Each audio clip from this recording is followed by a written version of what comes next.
अस्सलाम वालेकुम वरहमतुल्लाहि वबरकातुहू। डियर स्टूडेंट्स, कैसे हैं आप सब? अच्छे से। और कल का टॉपिक, कल का वीडियो सबों ने देखा? कोई क्वेश्चन रिगार्डिंग दैट? अगर होगा तो you can ask me, okay? So बेटा, यस्टरडे हमने पढ़ा था northern plains and it is main features, है ना? So today we are going to learn the story of 3 river basins. ठीक है, देखिए बेटा, northern plains are divided into 3 river basins. Northern plains को डिवाइड किया गया है 3 रिवर बेसन्स में। ठीक है, सो कौन कौन से हैं वो 3? पहला वन सतलुज बेसन, दूसरा गंगा बेसन and the third one Brahmaputra बेसन। ओके, सो अब इस यहाँ पर हमें इन तीनों के बारे में डिटेल में पढ़ना है, इन 3 बेसन्स के बारे में। ठीक है, तो before discussing about these river basins, first we will see what does this river basin mean. River basin हम किसको कहेंगे? देखिए बेटा, रिवर तो आपको पता है सबको, रिवर किसको कहेंगे, ठीक है ना? यहाँ पर वर्ड है बेसन। बेसन हम किसको कहेंगे? देखिए बेटा, basin it is a part of land watered by a river and it is tributaries, or we can say an area watered by rivers, ठीक है, and it is tributaries। अब आप बोलोगे कि मैम वो क्या होता है? यहाँ पर मैंने एक फिगर बनाई है आप लोगों को एक्सप्लेन कराने के लिए, आप लोग ध्यान रखिए। ठीक है, उससे पहले आप अपनी टेक्स्ट बुक का पेज नंबर 245 ओपन कीजिए और ध्यान रखिए कि मैं क्या बोल रही हूँ। ठीक है, देखिए बेटा, यहाँ पर मैंने ये समझ लीजिए मैंने एक दरिया बनाया है, ठीक है ना? ये समझ लीजिए कि ये एक मेजर रिवर है। कोई भी रिवर आप ले लीजिए, या इन्हीं 3 रिवर्स में आप कोई रिवर ले लीजिए, रिवर सतलुज ले लीजिए आप, ठीक है? यहाँ पर ये समझ लीजिए कि ये रिवर सतलुज है, ठीक है? और यहाँ पर मैंने इसमें ये पानी है, ठीक है ना? ये जो मैंने यहाँ पर छोटे छोटे बनाए हैं ये हैं स्मॉल रिवर्स। क्या हैं? Small reverse. दैट मीन्स कि ये इस रिवर के ब्रांचेस हैं जहाँ से पानी इस रिवर में जाता है। दैट मीन्स कि ये इसका एक छोटा सा लेक होगा जहाँ से पानी फिर ज्वाइन करता है इस बड़े रिवर को, ठीक है ना? ये एक छोटा सा स्ट्रीम है जहाँ से पानी गुजर कर इस बड़े रिवर को ज्वाइन करता है। फिर यहाँ से एक और होगा कोई छोटा सा स्मॉल सा रिवर, ठीक है ना? ट्रिब्यूटरी मीन्स स्मॉल रिवर्स, ठीक है ना? फिर वो उन्हीं स्मॉल रिवर्स का पानी फिर ज्वाइन करता है इस बड़े रिवर को, तो वो होते हैं इस रिवर के ट्रिब्यूटरीज। समझ में आया? समझ में आया बेटा? अब यहाँ पर बात करेंगे हम बेसन की। तो बेसन हम किससे कहेंगे? It is a part of land. That means कि ये जो रिवर बेसन है ये लैंड है, ठीक है? पार्ट ऑफ लैंड, ज़मीन का एक हिस्सा ही होता है, ज़मीन ही होती है ये जो इस रिवर के इर्द गिर्द होती हैं, ठीक है ना? फिर वो होता क्या है कि इस बड़े से रिवर का पानी जो है फिर इस ज़मीन के ऊपर जाकर क्रॉस कर जाता है, फिर बहुत दूर तक जाकर किसी बड़े समंदर को ज्वाइन करता है, ठीक है ना? मतलब यहाँ पर ये एक बड़ा सा रिवर है, ठीक है ना? इस रिवर से ये पानी इसके बैंक से क्रॉस करके फिर यहाँ से जाकर इस ज़मीन पर चला जाता है। फिर इस ज़मीन से गुज़र कर ये पानी फिर दूर कहीं जाता है, फिर किसी बड़े रिवर या सी को ज्वाइन करता है, ठीक है? फिर उसी में चला जाता है, ठीक है ना? मतलब ये हुआ अब समझने में कि ये एक एरिया ही होता है, ठीक है ना? जिस पर कौन सा पानी इस ज़मीन या इस रिवर या फिर इस रिवर के ट्रिब्यूटरीज़ का पानी फ्लो करके फिर दूर कहीं जाकर किसी बड़े समंदर, किसी बड़े सी के साथ जुड़ जाता है, ठीक है ना? मतलब ये होता है कि ये नेचुरली रिवर नहीं होता, ये सिर्फ लैंड होता है, ठीक है ना? आप समझ लीजिए कि ये लैंड होता है। फिर उस लैंड में इस बड़े दरिया और इसके ट्रिब्यूटरीज़ का पानी फ्लो करके फिर किसी बड़े समंदर या ओशन के साथ जुड़ जाता है, ठीक है? उसको हम बोलते हैं रिवर बेसन, ठीक है ना? अब हम यहाँ पे बात कर रहे थे सतलुज रिवर की। दैट मीन्स कि ये एरिया इसको हम बोलेंगे सतलुज बेसन, ठीक है? अगर हम यहाँ पर गंगा रिवर की बात करते दैट मीन्स कि इसको हम बोलते हैं गंगा बेसन। समझ में आया बेटा? ठीक है, so let us move towards our first basin, that is Sutlej basin. पहले हम देखेंगे सतलुज बेसन। सतलुज बेसन को एक्सप्लेन करने से पहले हमें देखना है, हमें पढ़ना है कि रिवर सतलुज के बारे में, कि रिवर सतलुज इसका ओरिजिन कहाँ पर होता है, फिर कौन कौन से स्टेट्स को पार करके, फिर कौन से कंट्रीज़ को क्रॉस करके फाइनली ये रिवर कहाँ जाता है, ठीक है ना?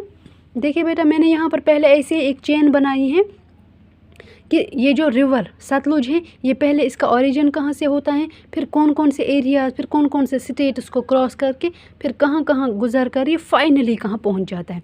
पहले मैं आपको ऐसे ही दिखाऊंगी, उसके बाद मैं आपको इनकी exact location with the help of map बताऊँगी। ठीक है, देखिए बेटा, पहला है, अगर हम रिवर सतलुज की बात करेंगे, रिवर सतलुज स्टार्ट होता है तिब्बत से। तिब्बत याद है आपको, ये जगह याद है आपको कुछ कि ये तिब्बत क्यों इतना फेमस है? बिकॉज़ तिब्बत ही वो एक ऐसी जगह है जहाँ पर दुनिया का जो हाईएस्ट माउंटेन पीक है, that is mount Everest locate है ना? ठीक है ना? कहाँ पर? इसी जगह तिब्बत पर। ठीक है ना? Tibet is an enormous region of China, और ये तिब्बत कहाँ पर आता है, कौन से कंट्री में आता है? चाइना में। ठीक है ना? हमारे रिवर सतलुज का ओरिजिन भी इसी जगह से होता है। इस तिब्बत में एक लेक है, उसका नाम है कैलाश मानसरोवर लेक। तो वो लेक जो है ना, वो इसी रिवर का इसी जगह पर है, तिब्बत के नज़दीक एक लेक है, तो वहीं पर ओरिजिन होता है हमारे सतलुज रिवर का। उस लेक के बाद ये फ्लो करता है, सीधे जाकर कहाँ जाता है? हिमाचल प्रदेश। ठीक है ना? जो स्टेट एक इंडिया की एक स्टेट है, हिमाचल प्रदेश में इंटर करके उसके बाद ये सीधे जाता है पंजाब स्टेट में। ठीक है ना? पंजाब जो वेस्ट पे आता है, उसके बाद ये सीधे पंजाब से सीधे ये हमारे कंट्री को छोड़कर पाकिस्तान में ज्वाइन करता है, पाकिस्तान चला जाता है। ठीक है ना? फॉलो करके पाकिस्तान पहुंच जाता है। पाकिस्तान में ये उसके बाद वहाँ से ये नीचे जाकर इंदस रिवर को ज्वाइन करता है। ठीक है ना? रिवर इंदस के साथ ये जुड़ जाता है इसका पानी। फिर यही रिवर इंदस फाइनली कहाँ पर ये पहुँच जाता है? सतलुज रिवर अरेबियन सी में। तो स्टार्ट करता है ये तिब्बत से और फाइनली पहुंच जाता है कहाँ पर? अरेबियन सी में। ठीक है, तो यही मैं आपको समझाऊंगी with the help of map. देखिए बेटा, यहाँ पर मैंने आपको कहा था तिब्बत से इसका ओरिजिन है यहाँ पर। ठीक है ना? ये है आपका हमारा तिब्बत।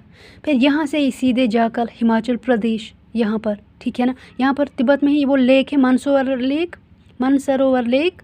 फिर वहाँ से ही सीधे जाकर हिमाचल प्रदेश। ठीक है ना? यहाँ पर फिर यहाँ से ही सीधे जाकर पंजाब यहाँ पर। ठीक है ना? फिर पंजाब से ये हमारी कंट्री से बाहर निकल कर पाकिस्तान पहुँच जाता है। ठीक है ना? फिर पाकिस्तान में यहाँ से ये रिवर इंदस को ज्वाइन करता है, दिस पॉइंट। ठीक है ना? रिवर इंदस यहाँ पर लोकेट है। फिर रिवर इंदस को सीधे ये क्रॉस करके अरेबियन सी में पहुँच जाता है यहाँ पर। ठीक है ना? तो आई समझ में इसकी लोकेशन? ठीक है, तो ये था हमारा इसका सतलुज रिवर का लोकेशन कि ये कहाँ कहाँ से आता है। ठीक है, अब हम सतलुज बेसन के बारे में पढ़ेंगे। देखिए बेटा, पहले देखेंगे हम कि इस सतलुज बेसन का पानी कहाँ से आता है।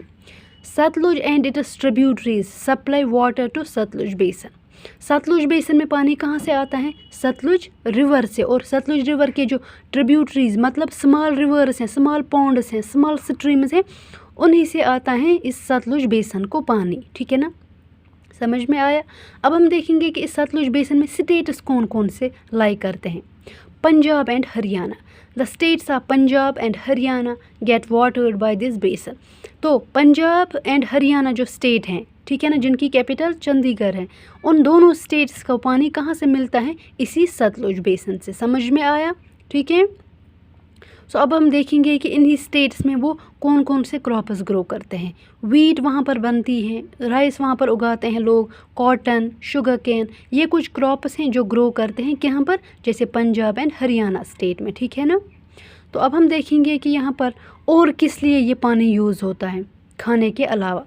The Bhakra Nangal dam has built to provide water for irrigation and produces hydro electricity.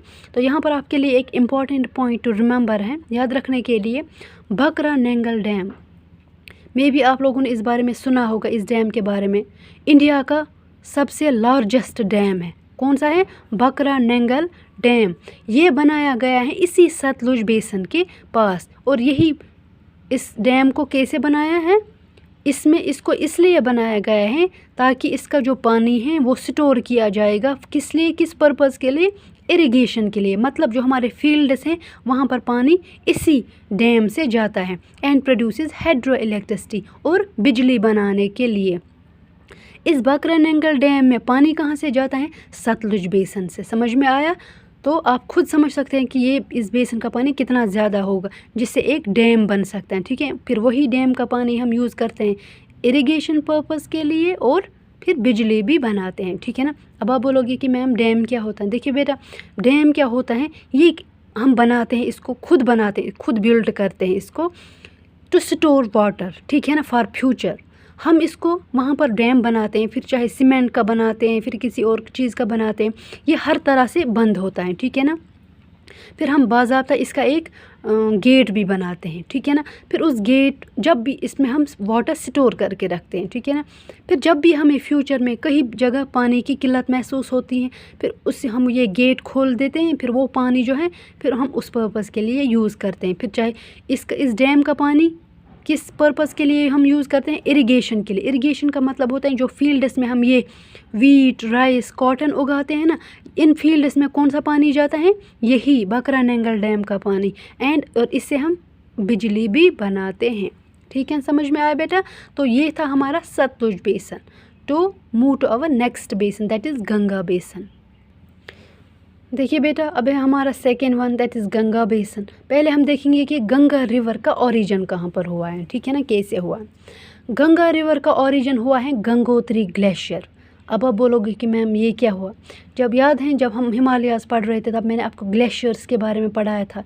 ये ग्लेशियर्स क्या होते हैं, thick message of snow and ice. ये बर्फ़ की बड़ी बड़ी डलियाँ होती हैं, ठीक है ना, जो सर्दी की वजह से जम जाती हैं। फिर क्या हो जाता है, फिर जब इन पर हीट लगती है ना, फिर वही स्लोली ये पिघलना स्टार्ट होते हैं। फिर वही पानी फिर प्लेन्स पर टपकना स्टार्ट होता है, ठीक है ना। तो गंगोत्री ग्लेशियर वही होता है। तो गंगोत्री ग्लेशियर से ही बनता है हमारा गंगा रिवर, ठीक है ना। मतलब कि गंगा रिवर का पानी जो है वो हमारे हिमालयाज़ के पहाड़ों से आता है। तो उसी ग्लेशियर का पानी फिर धीरे धीरे गिरकर किस में जाता है, हमारे गंगा रिवर में, ठीक है ना। फिर गंगा रिवर का एक मेन ट्रिब्यूटरी है, दैट इज़ यमुना रिवर। आपने सुना होगा यमुना रिवर की, वो छोटा सा रिवर है, गंगा से वो छोटा रिवर है। फिर वो ज्वाइन करता है हमारे गंगा रिवर को, और उस जगह का नाम है संगम। क्या है उस जगह का नाम, इलाहाबाद। आपने सुना होगा इलाहाबाद में एक जगह है, दैट इज़ संगम। तो इस संगम प्लेस पर ही हमारा गंगा और यमुना एक दूसरे से टच करता है, ज्वाइन करते हैं एक दूसरे को, ठीक है ना। तो यहाँ पर एक आया कि यमुना जो है वो एक गंगा रिवर का ट्रिब्यूटरी है, ठीक है ना। फिर अब हम देखेंगे कि ये गंगा जो पहाड़ों से आता है, जब ये हमारे प्लेन उसको ज्वाइन करता है, उस जगह का नाम क्या है जहाँ पर ये हमारे प्लेन एरिया को ज्वाइन करता है, तो उस जगह का नाम है हरिद्वार, ठीक है, हरिद्वार। तो गंगा का पानी जो है जब ये आता है ना, तो कहाँ पर हमारे प्लेन उसको ज्वाइन करता है, उस जगह का नाम है हरिद्वार। फिर हरिद्वार से ये हमारे स्टेट्स में पहुंच जाता है, स्टेट्स को क्रॉस कर जाता है। पहले जाता है ये उत्तराखंड स्टेट में, ठीक है ना, ये दरिया। उसके बाद जाता है इसका पानी उत्तर प्रदेश में जाता है, ठीक है ना। फिर उत्तर प्रदेश के बाद जाता है बिहार में, फिर जाता है ये वेस्ट बंगाल में फाइनली। फिर जब ये वेस्ट बंगाल पहुंच जाता है ना, फिर वेस्ट बंगाल में इसके 2 ब्रांचेस में ये डिवाइड होकर ये अलग अलग शेप्स बनाता है। पहले एक ब्रांच में ये जाता है, उसका नाम है हुगली। दूसरा ब्रांच जो जाता है उसका नाम है पद्मा, ठीक है ना, याद है। फिर हुगली जो है ना, वो ब्रांच सीधे जाकर इंटर हो जाता है Kolkata, that is capital of West Bengal, ठीक है ना। कोलकाता जाता है, तो कोलकाता से सीधे जाता है, ये इंटर जाता है बे ऑफ बंगाल में, ठीक है, समझ में आया। रहा ये एक ब्रांच। अब रहा दूसरा branch, that is Padma branch. Padma branch सीधे होकर हमारी कंट्री से बाहर जाकर हमारे नेबरिंग कंट्री को ज्वाइन कर दें, दैट इज़ बांग्लादेश, ठीक है, समझ में आया। तो ये थी लोकेशन गंगा रिवर की। अब मैं यही लोकेशन आपको with the help of map. देखिए बेटा, ये है हमारा गंगा, ठीक है ना, गंगा रिवर, ठीक है, जिसका पानी कहाँ से आता है, ये देखिए हिमालयन रिवर से, यहाँ से, ठीक है। फिर यहाँ से ये फिर कहाँ पर, ये देखिए ऊपर से नीचे जाकर यहाँ पर ज़मीन को टच करता है, प्लेन एरिया को, दैट मीन्स इलाहाबाद संगम, जो मैंने आपको अभी बताया, ठीक है ना।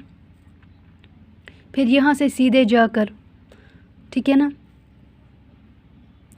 मतलब यहाँ पर हैं ये देखिए, यहाँ पर हैं गोमती, घाघरा, गंडक एंड कोसी। ये हैं ब्रांचेस, मतलब ये ट्रिब्यूटरीज हैं किसकी, गंगा रिवर की, ठीक है ना, ठीक है ना, ठीक है।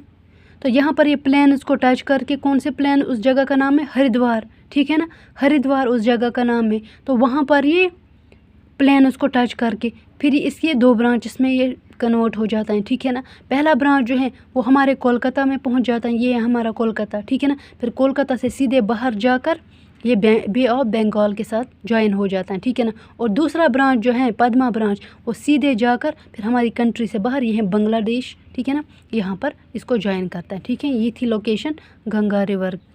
सो डियर स्टूडेंट्स, ये था हमारा गंगा रिवर, ठीक है ना। तो अब it is time for our home assignment. देखिए बेटा, यहाँ पर होम असाइनमेंट के आपके लिए 3 क्वेश्चन है, बहुत इजी क्वेश्चन है, जो हमने ऊपर पढ़ा ना उसी में से ये तीनों क्वेश्चन है। पहला है नेम 3 रिवर बेसन्स, ठीक है, 3 रिवर बेसन्स के नाम आपको बताने हैं। दूसरा, नेम 2 स्टेट्स लाई इन सतलुज रिवर, सतलुज बेसन, सतलुज बेसन के 2 स्टेट्स के नाम बताइए जहाँ से सतलुज बेसन का पानी जाता है, ठीक है ना।